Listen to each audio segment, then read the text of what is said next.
Welcome to the Steve Barkley Ponders Out Loud podcast. As instructional coaches and school leaders, you have a challenge to guide continuous teacher growth that promotes student success. This podcast looks to support you with strategies from our experienced guests and insights that I've gathered across many years. I'm thrilled you're here. Thanks for listening.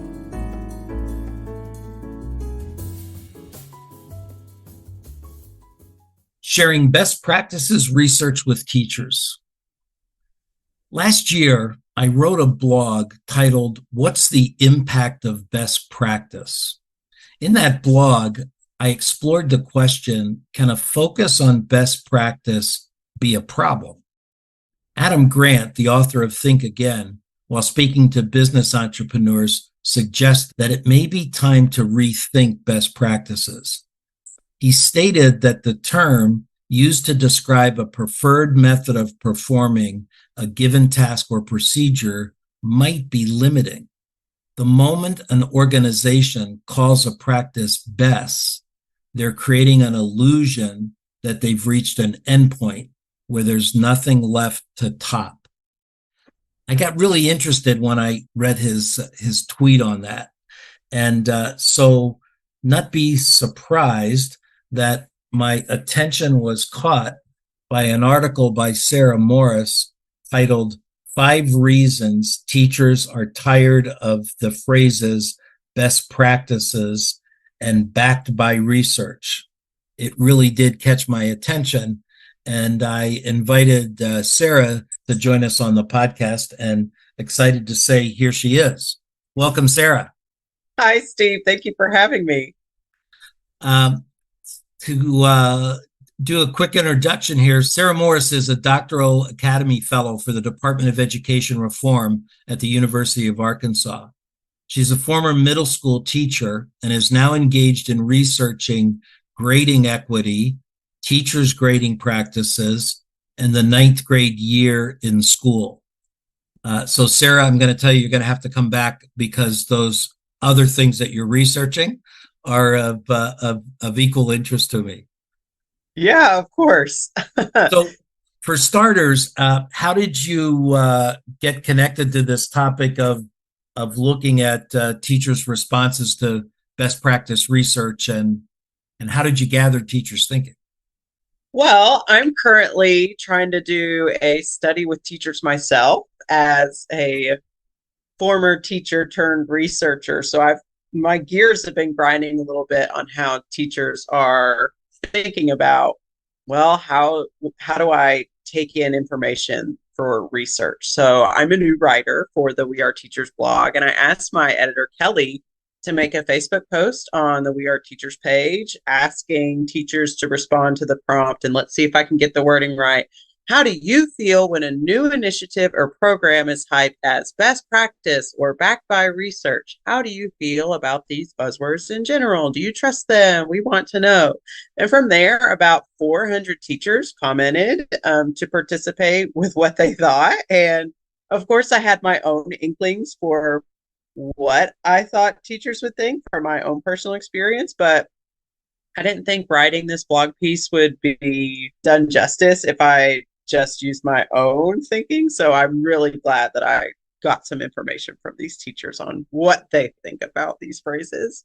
So I'm guessing a little bit of what you were thinking is caught in the word hyped. Well, actually, if I am honest, I was a really young teacher and very, very eager. If someone came to me and said, "Hey, this is the new best thing backed by research," my dad says I'm too gullible, I would be like, "Oh my gosh, yes, let me try and implement this in my classroom. I cannot wait to do something that's best for students." Now that I've taken a step back from teaching and I've kind of dug into what actual research is and social sciences behind education, now I've got more of a give me a break kind of thing, and now I'm more along the that's overhyped kind of thing. And for the teachers that were commenting on the post and engaging with it, it seems that most of them are in that same field as well. A few of them used to think like I did, and are like, if something is great, please share it with me. I would love to think about it and reflect on it and see if it can be used in my classroom. But majority of them are like, okay, I'm over this. Well, there's a difference in the phrase you're using there, isn't there? Of reflect on this. Usually, when I would see the word hyped, I'm connecting to the new strategy is being sold to me more than Mhm. I'm being asked to reflect on it. Right. And I think there can be two ways to approach it. And I think teachers, as professionals, tend to want to go the reflective route and don't really go for the hype as much as administrators think they might. They like sometimes administrators can be like, here's this cow feed. Please take this cow feed to the farm and see how it goes. And the magic better happen or not. But then teachers are like, well, if you give me this information, let me digest it. Let me maybe tease it a little in my classroom, see how it works, and then we'll see how it goes from there. So, what were some of the common elements you found in the responses from teachers? So we did find five common themes that emerged from these comments. What works in one classroom doesn't work in every classroom. Best practice oversimplifies the complexities of classrooms. The quality of the research that's claiming something as best practice is not always great. The new practices normally feel forced by administrators. And then lastly, teachers just feel a little bit of fatigue after COVID and they just can't take any more new things in their classroom. So those were the main five kind of things that teachers were commenting on. So, I frequently talk about teaching being a profession, and I make a comparison to medicine or law. And I described it in a profession. You study a lot, you learn a lot, and then you conduct experiments with your clients. Do you see that concept matching teachers' responses to? I guess it hits for sure to me to all the classrooms aren't the same, all the kids aren't the same. Oh, yeah, for sure. I mean, it's really easy to, like the teachers commented, to oversimplify a complex issue with just a blanket research statement or research results. But teachers are the ones that are working day in and day out with students. And they're the ones that know how to deal with certain circumstances in those specific moments because they are the ones face to face with teachers. Personally, I can say that as a researcher, I have skills and I'm trained to know how to gather data for, in general, with large populations, something that could trend towards something being associated with what's being best for students. But I lose all validity in what I'm saying if I'm not thinking about the practicality of what's actually going to work for teachers in their actual classrooms because they're the professionals and they're the ones working with those kids. Because I remember when I was a teacher, my first period and the strategies or whatever I was using that beginning of the day looked completely different for my seventh period because not all strategies or techniques work the same for students. And that's just part of being a professional is knowing practically what actually happens is best for your students versus here's something that's coming down the pipeline that's trying to be shoved down my throat as this is what a best practice is. I'm thinking that we could move advances in education ahead further and faster if we could get teachers more involved as research partners. Does that kind of line up? Phew, yeah. I really feel that one. A lot of districts pay consultants to come in and like evaluate what they're doing, tell them what's wrong, how to do it better, and then the consultants can leave and the districts make these policies, these blanket policies for teachers, and then they're like, all right, this is what you need to do. Good luck, you better do it or else kind of thing. I taught at a district where our principal was very calm when he heard new things down the pipeline, kind of from central office trickling down. And I vividly remember him visiting room to room to room of each experienced teacher or veteran teacher in our building and just kind of like informally talking about something that was coming down the line and being like, well, hey, as the teacher, the one actually facing the students, what do you think about what's about to happen in our district? And because somebody in central office could claim something that is backed by research, but what do those conversations look like when you practically get your teachers involved and get their input? So I really saw good things in my district, but I know it's not the same for the rest of the districts that teachers are at.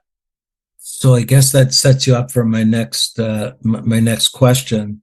A lot of our listeners to this podcast are instructional coaches, they're school leaders, and I'm wondering if you've got some suggestions, guidelines, things they might keep in mind when they're in that position of implementing the district's new research backed curriculum or strategy.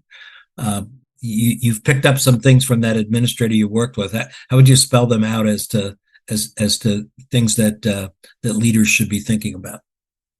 Yeah, so instructional coaching positions are really important. I'm afraid, though, in some districts that they could potentially still close off teachers from those important conversations about what they're trying to implement.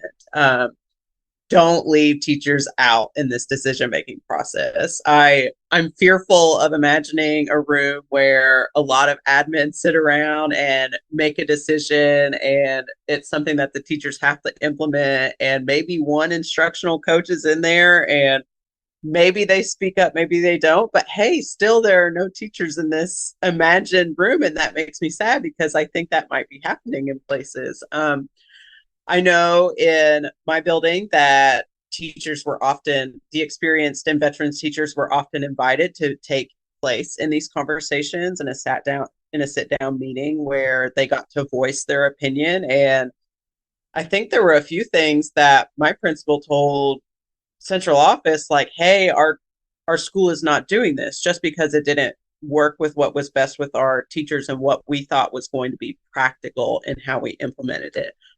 I know you asked for my suggestion, and this might be too much of an ask, but I think it would be great if somebody in each district knew how to read research. So, a lot of things that are told to teachers or admin or anybody in central office, they could use the phrase backed by research or best practice, but nobody's actually reading into the methods of what has actually happened. I mean, there's a lot floating around in education research where it doesn't even have a comparison group. We could say that X% liked this reading intervention, but compared to who? Was there a control group for the reading intervention? How big was your sample size? Would the results be externally valid in a different circumstance, in a different school setting? Like, was there an actual treatment, or is this work just descriptive? A lot of people are making decisions for schools that think association means causality, Yeah. that a treatment actually was the cause of something happening, but it's actually really hard to achieve causality in social science research like education. So I can shout from the rooftops that I would think it'd be great for somebody in each district to read through the research and be like, hey, is this malarkey? Is this not malarkey? But that might be too much of an ask. But I think it's important to actually read through, where did you get this information from? You know, as I'm listening to you, I'm thinking that most of us as teachers aren't prepared to actually question research. I have to agree. I did my undergrad with a major in mathematics and a minor in secondary education, and no part of my training at all was about picking apart research and seeing what was good methods, seeing what was bad methods. I then got my master's, and again, no part of my training at all was about picking apart research. I haven't been able to pick apart research well until I joined the program that I'm in right now, education policy. unfortunately, that is a lot of teachers' realities. They don't know what's good research and what's bad research. I unfortunately don't have a good answer for that and how to clear that up, other than, man, I really hope somebody out there is reading this and reading where you're getting your information from. Yeah, it's almost like we need a different word. The research term is used. I mean, I guess it can be used to mean so many different things, since we don't know what it says to say that this is backed by research. Well, you might have hit a nerve on me. I was just complaining to one of my classmates about how much the verb to research bothers me at this moment, because I'll be on social media and I'll see somebody say, yeah, I researched this, blah, blah, blah, blah, blah. I mean, and I'm like, do you mean you Googled that? Like, you put it in your search engine? Or do you mean you got 20 papers, collected these 20 papers, stifled through that literature review, and you got the results, compared all of the results, and now you have statistically significant findings back in your repertoire? Which do you mean? Do you mean you Googled, or do you mean you did a condensed lit review of something? So you might have touched a nerve on that, on research, because I hear it often as a researcher now. I cannot stop hearing how many times people say, yeah, I researched that. I'm thinking, no, you didn't. You Googled it. You Googled it. That's great. That's great. Yeah. Well, listen, thank you so much for taking the time. And as I said, I'll be following you and checking back as you write on those other topics that you are researching. Yeah, I'm convinced that you are researching it.